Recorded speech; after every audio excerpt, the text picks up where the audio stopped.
대장증이 있으므로 대장 정격을 썼더니 효염이 있더라. 그러면 간후와 비슷하나 해서 간후도 살펴보았고, 즉 해부생리학적으로도 간의 신진대사와 경황통, 두통은 관계가 있음을 확인했으니까 이제 대장증을 확인해야죠. 무엇을 보신 걸까요? 림프절을 따라 목 통증이 동반되는 일반적인 증상들이 있습니다. 한 논문에 보니까 그것을 이렇게 설명하고 있습니다. 삼두인께서 당신의 병력을 말씀하실 때 내가 소시로부터 은은히 요통이 있고 그 내용과 유사한 내용들이 나와요. 발열, 출혈, 울혈, 예를 들어서 정맥성 울혈, 기침, 인후통, 발진, 그리고 축농증 환자의 경우 목 뒤로 넘어가는 고름성 디스차지, 비루라고도 함, 근무력증 등이 생길 수 있고, 또한 호흡곤란, 목을 따라 뚜렷한 융기 또는 덩어리, 그리고 전신부종, 국소부종. 그러니까 서희들로서의 삼두인의 제자들이 삼두인의 말씀을 이렇게 보다 구체적으로 설명하고 있는 거예요. 선생님께서 보신 것이 이것이 아니었는지.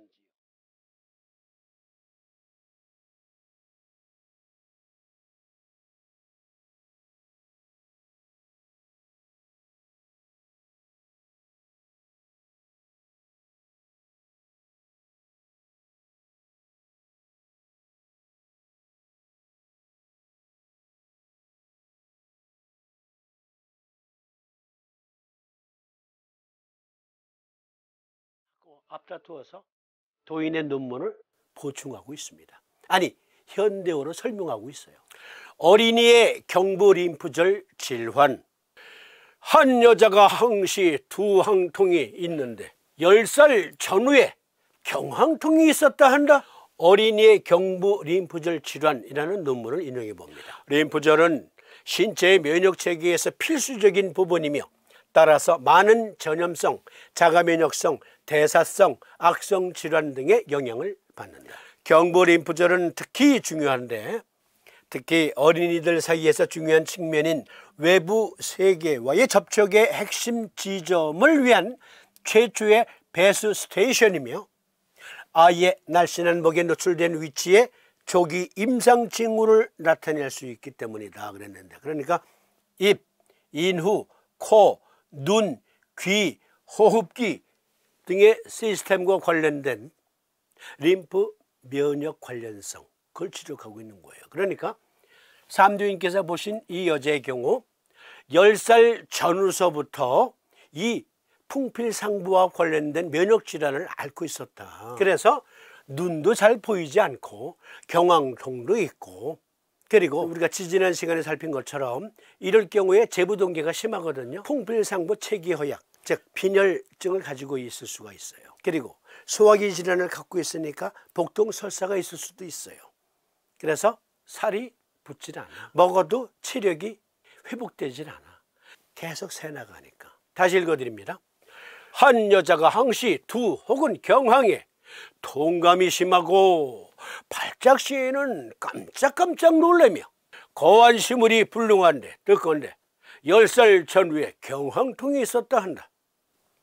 경부 림프절을 확인하니 이하의 핵이 두드러지더라. 고로 대장 정격을 적용하였더니 낫더라. 삼두인의 임상 경험례. 계속 보시면 이 논문에서 주장하는 바 류마틱 디지즈, 청소년 만성 다발성 관절염, 성인형 양성 류마티스, 청소년 강직성 척추염, 청소년 만성 관절염 전신 발병, 청소년 만성 관절염 음성 류마티스 인자 괄호 닫고, 그리고 다발성 관절 발병, 청소년 만성 관절염, 청소년 특발성 관절염, 청소년의 건선성 관절병증, 건선을 수반한 관절병증, 기타 청소년의 관절염. 삼두인께서 이하의 핵 만져보니까 두드러지네. 그래서 물어본 거지. 얘 언제부터 이렇게 아팠어요? 하니까 10살 전후 때부터 이랬다. 그래서 복진 문진 다 해본 거죠. 삼두인의 서희 제자들이 선생님께서 말씀하신 것은 과연 옳으셨습니다. 청소년들의 이러한 근골격계 질환이거나 또는 류마티성 관절염 증세들은 이하의 핵이 두드러진 사람에게서 많이 발견되는 됩니다 라고 증거하고 있잖아요. 풍상부증에 의한 경황통. 무엇을 확인하셨다고요?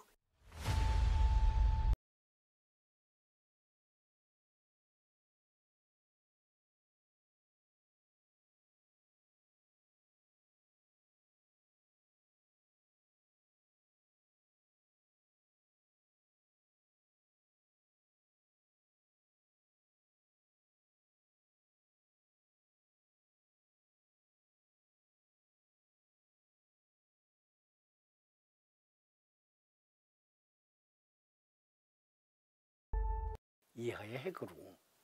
비록 간후와 비슷하나 그렇죠?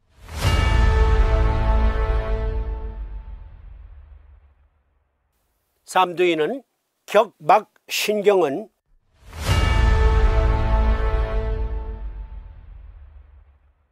경추 3, 4, 5번과 연락이 되면서 뇌로 상행한다. 확인하셨고, 그리고 풍필상부와 관련된 것은 미주신경 라인에 얽혀있는 장부들이 목을 통해서 뇌로 연락되더라.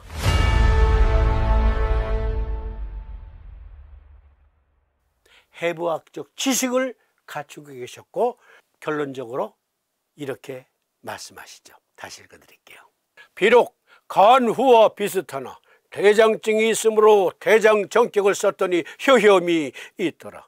경황통은 족구름풍 간목경 그리고 간과 연락된 해부생리학적으로 확인되기는 하나, 그러나 반드시 간정격증만 있는 게 아니라 대장정격증도 있으니 풍문의 체기허약 풍필상부해증을 인용하여 해명해 둔다. 여기에서 다시 확인되는 것, 대장정격은 뚱렬에게만 쓴다. 일단 초심자는 그렇게 시작하는 거예요. 초심자는. 그러나 임상 경험이 점차 늘어나고 공부의 알매 범위가 점점 확장됨에 따라서 와리바시처럼 바싹 마른 사람에게도 대장정격증이 있네. 이하의 핵이 두드러지고 사타구니 겨드랑이에 림프줄이 부어 있으면, 그렇죠, 마른 사람에게도 허약한 사람에게도 냉한 사람에게도 대장정격을 쓸 수 있는 거예요. 다시 확인해 드릴게요. 이건 중요한 거예요. 많은 삼심쟁이들이 그걸 간과하고 있어요.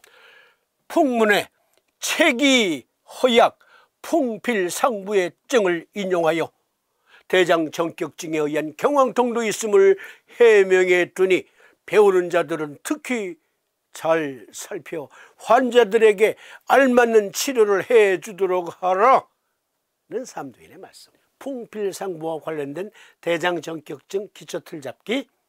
결론, 요통문, 두통문, 복통문, 설사문 등에서 도인이 말씀하신 풍상부증은 대사성 질환이었다. 요통문, 두통문, 복통문, 설사문 등에서 도인이 말씀하신 풍상부증은 한마디로 말하면 대사성 질환이다.